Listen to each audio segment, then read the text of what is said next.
everyone, it's Celisse, and welcome back to the third episode of Celisse Does LA, one COVID day at a time. I'm Celisse. First up, let me tell you the new thing that I love in Los Angeles. I don't know if it's an LA specific thing. It might be in other places, but it's new to me. It's called Jeni's Ice Cream. JENI''S.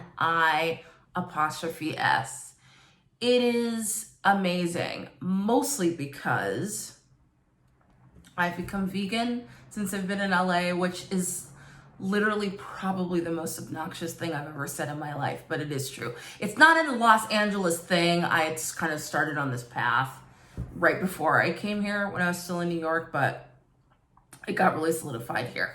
Anyway, that's all to say, I'm always looking for the vegan spots, the vegan things, and Jeni's makes incredible vegan, dairy-free, even some gluten-free options that are insane. There's something called Texas sheet cake, which already I'm sure is giving you already the idea of what's going on there. It's like a cake, but it's an ice cream, but it's very chocolatey, but you don't understand because you're like, well, how is there not milk in this? It's very confusing to me, but I don't ask questions. I'm not a scientist. I just know it's amazing. Jeni's Ice Cream. That's going to be my LA thing. Oh, my New York thing. What do I miss about New York? Well, I'll tell you what. I just got home after being in New York for 2.5 weeks. I had the incredible pleasure of playing a few shows with Trey Anastasio from Fish, of a million things. I mean, most notably from Fish. I've worked with him before. I'm in a band with him called Ghosts of the Forest. We toured last year. He has opened, or is opening, in the process of opening, a treatment center in Vermont called Divided Sky to help people struggling with opioid addiction. So he's has done, I think, 6 Fridays already at the Beacon Theater. Every Friday, it's been a live show performance and he's doing this every Friday. With no song repeats. It's unbelievable, actually. But that's all to say, he invited me out to do Ghost of the Forest and then ended up asking me to stay another week to do a show with him last week that was mostly just like Fish hits, and it was really fun, but I had to go a lot earlier to quarantine and all of that. So that's all to say. I had the great, unbelievable pleasure and good fortune of being able to stand in my hotel room at the Beacon Hotel next to the Beacon Theater and watch as the news broke that Biden had officially been at that time, claimed by the news outlets, the majority of them at that time, to being president-elect, and just seeing my people, my New York people, just erupt in joy from probably, it was like 11:30 a.m. that time until easily 1-2 o'clock in the morning. It did not stop. People in the streets banging pots, and it was amazing. And I stayed in my hotel room because #COVID, but I was like, it looks amazing. So that's a long way of saying what I miss the most about New York right now are New Yorkers. New Yorkers are the best.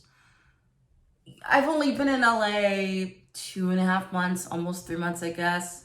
And I have friends out here that I love, but just your typical Los Angeles person, I'm like, I don't get your vibe. It's not bad yet. I just don't get it because I'm a New Yorker, tried and true. So being back in New York, even for the little time I was there, I was like, oh man, there's just an earthiness and a grittiness to everyone. But also I find New Yorkers to be actually quite kind, which I think is always like a little bit of a thing where people go, oh, New Yorkers are rude. I'm like, no, I actually think New Yorkers are great.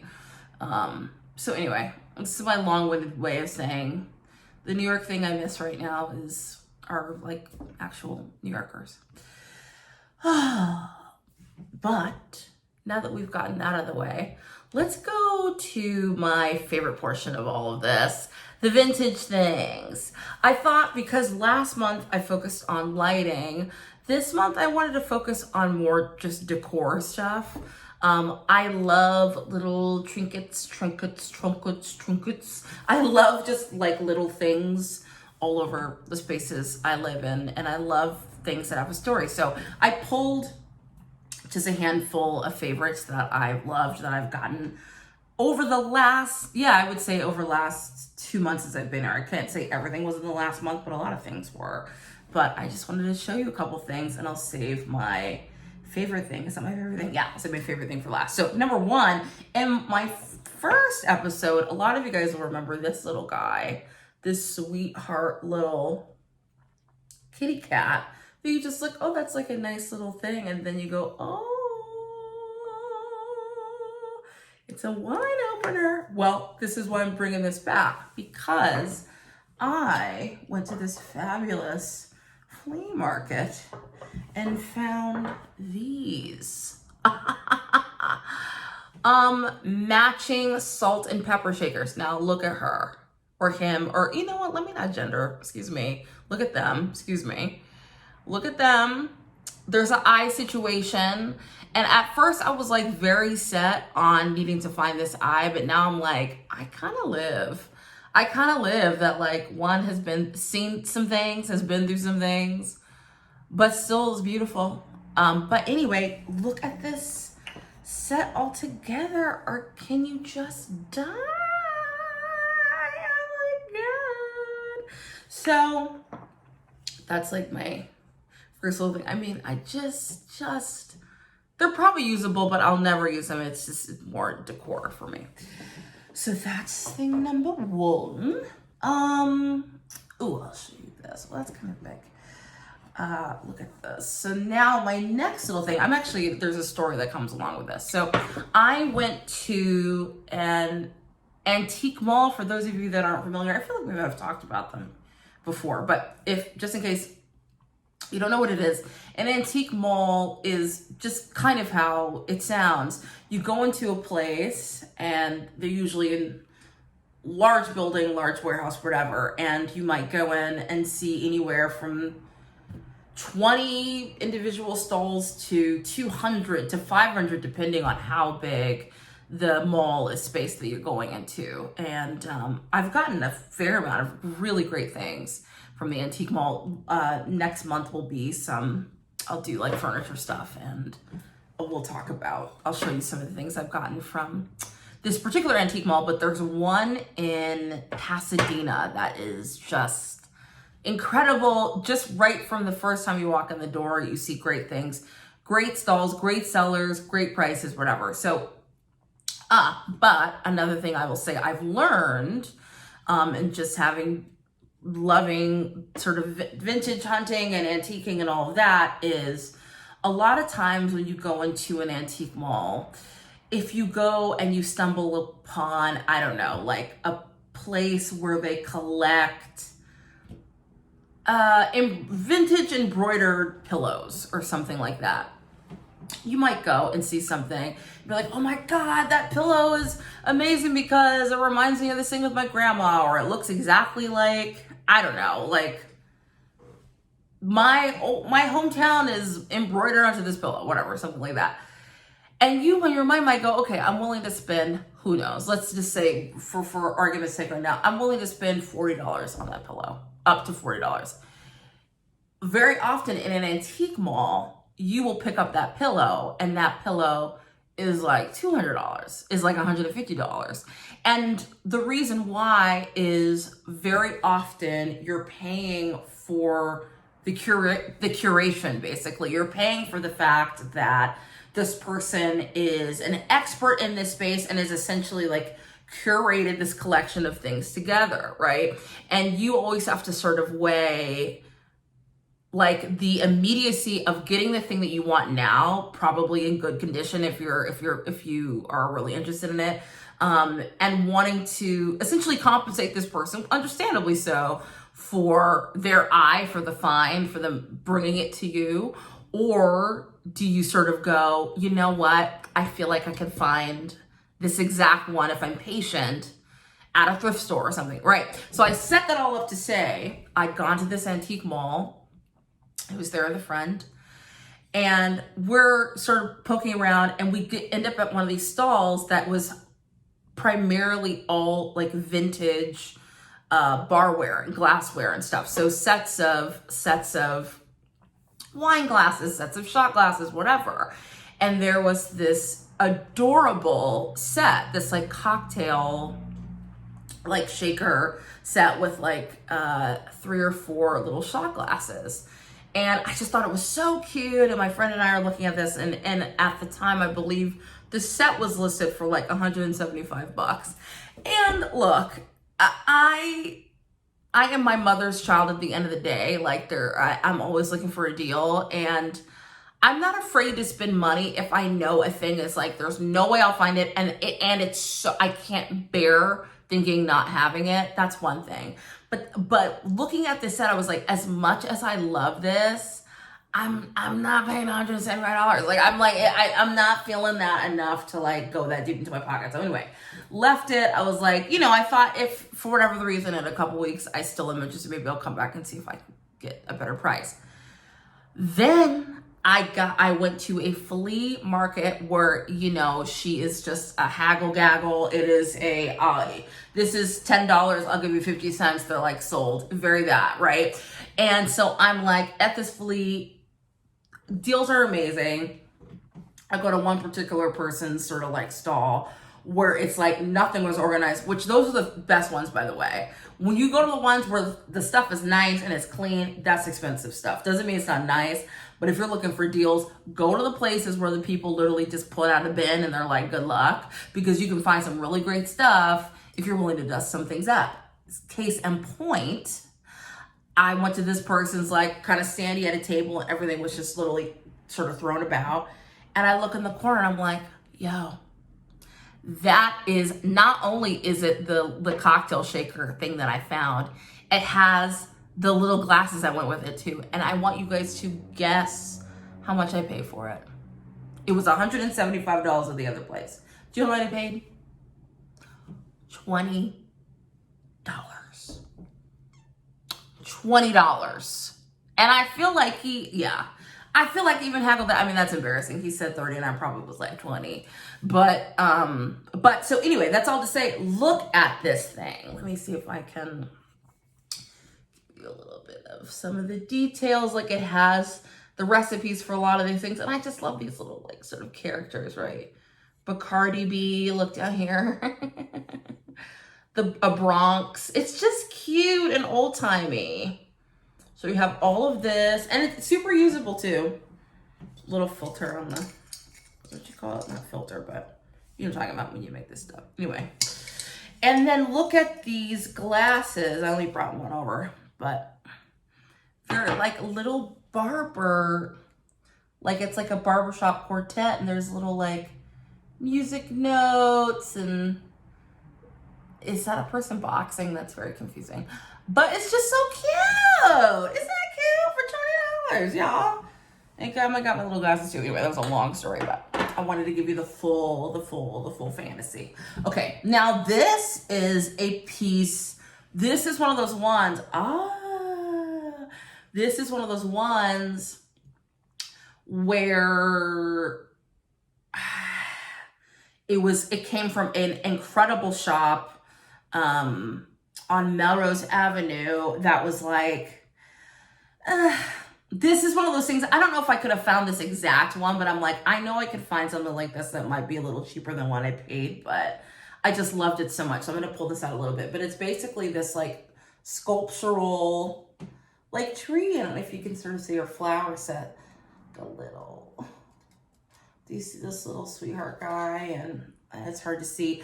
It's in the style of Curtis Gere. Any of you sort of like vintage buffs? but I just love this. And when I saw it, it was, there was something about it that was so happy and sunny to me about it. And like, just the sort of thing, I have it in my sort of like kitchen dining room area. And it's the sort of thing where every time I see it, it just makes me happy. So yeah, look at this. And it just sort of sits on top of where normally you would put flowers. This just goes there. So I love that. Okay. 2 more things. This I love. This was another flea market find. It's a tissue box. A really fabulous fancy tissue box. So this is glass. You can see that like etched glass, but these sort of like very quintessential 70s colors. If you've not been able to tell by now, I like the 70s just a little bit. Obviously tissue in, and then it's quite nice like this. You just throw a little box in, but I saw that, loved it. And this, ladies and gentlemen, was $12. I mean, you just can't get any better. Is this the last thing I'm gonna show you? You know, I'm gonna do 2 more things. This, and then I'm gonna show you the thing that's right behind me, because I feel like if we're talking about decor, this is probably my favorite find so far. But okay, so look at this little lady. This little sculpture queen. First of all, look at this body, give it. But second of all, look, are you obsessed? This came from, and it's like glitter. It's like a glitter hair. I just loved it when I saw this so much. And then when I went out of town, I removed her head and I put it on its side, because my nightmare is there being an earthquake in here and this falling over and breaking, because I love it so much. But I remember last week when I showed you the chandelier that is actually above my head as we speak. The same shop, as they were like getting things down, this was at the Antique Mall in Long Beach, in the same shop or whatever, or little stall, as the customer service people went to get a ladder to bring the chandelier down. I caught this in the corner of my eye, and I think I paid, it was maybe $25, $30. I just thought it was so beautiful and classy. And this usually sits on top of, excuse me, my bookcase in my bedroom. That's like right underneath some like sort of hanging garments and stuff. So yeah, I just love her. I haven't given her a name yet, but she's just like, I'm just like so fierce. Look at this woman. Anyway, so that is the second to last thing. And this is going to be the last thing. I wonder if I can do it like this. This is a picture I found in Orange County. Can you see that? It's good old San Francisco, open your golden gate. I saw this was actually at another antique mall in Orange County, in the Orange Circle is what they call it. I walked down like many stairs to like a basement area, and I turned the corner, and this was in the center of the wall, and I was like, oh my God, this has to be the thing that goes in my dining room. At the time, I was trying to be really cheap. I mean, the thing wasn't even that expensive. I think they were asking $125, and it's huge. But I was trying to be really cheap and ignorant, and I'll bring it back down. And I was like, I don't know. I was trying to haggle. And then I left, and the next 48 hours, every day I was like, oh, why didn't I buy the picture? I kept thinking about it, which is how I knew it was really the right thing. So I went back and I did haggle. They did end up giving it to me for $100, but I just love it. And I love how colorful it is. And I love that artist. And I love just everything about it. It's so cheery, and the orange and ambers and browns. It's just so beautiful. So yeah, that's probably my favorite sort of decor thing I've bought so far. Barbra Streisand, actually, that might be a number 1, and this is a close second. But anyway, that's sort of it for this week, and or for this month rather. And next month, I am going to take you through some amazing, incredible furniture finds. The furniture here has been like so good. Plus, I have an incredible couch and chair set I got from a place in New York called Dobbin Street. I can't wait to talk to you about. Anyway, I hope you guys are well. I hope you're safe. Stay safe. Stay inside if you can. Wear your mask. I'm not going nowhere, no how. We're in purple zone in California again. So I'm like, I'm gonna sit right here and shop for vintage right from my computer. I hope you guys are safe and happy and healthy, and I'll see you next month.